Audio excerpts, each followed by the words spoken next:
పరచాలి, ప్రేమించాలి, ఆదరించాలి అని దేవుని వాక్యం చెప్తుంటే మీరేం బోధించారా? పారంపర్య ఆచారము మీ బొందాని. తల్లిదండ్రులను చూసంట, అమ్మా నాన్న నా వలన నీకేది ప్రయోజనమో అది దేవార్పితం, కోర్బాను అని చెప్పిన ఎడల ఇక వాళ్ళకి మీరేం సేవ చేయనక్కర్లేదని బోధిస్తున్నారు. ఎవడు చెప్పాడరా?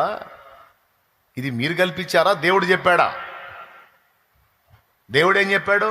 నీ తల్లిని తండ్రిని తప్పనిసరిగా సన్మానించమని చెప్పాడు. కానీ మీరేం చెప్తున్నారు?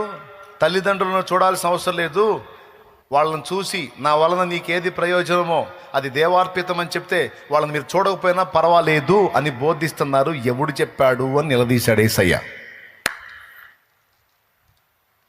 అంటే అదొక ఆచారం పెట్టారన్నమాట. ఈ ఆచారాల్లో ఇంకొకటి ఏంది? చేతులు కడుక్కొని తినాలి ఒక ఆచారం.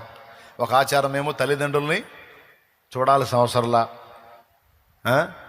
అట్లా రకరకాల ఆచారాలు పెట్టి అసలు వాక్యాన్ని పక్కన పెట్టారు. దరిద్రులారా అని తిట్టాడు.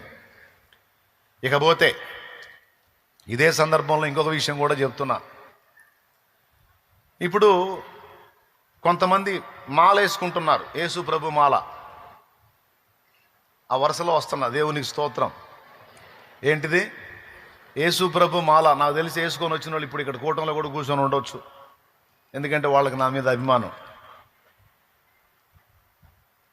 ఆర్సీఎం చర్చికి పోతానే అప్పుడప్పుడు ఇటు కూడా వస్తారు.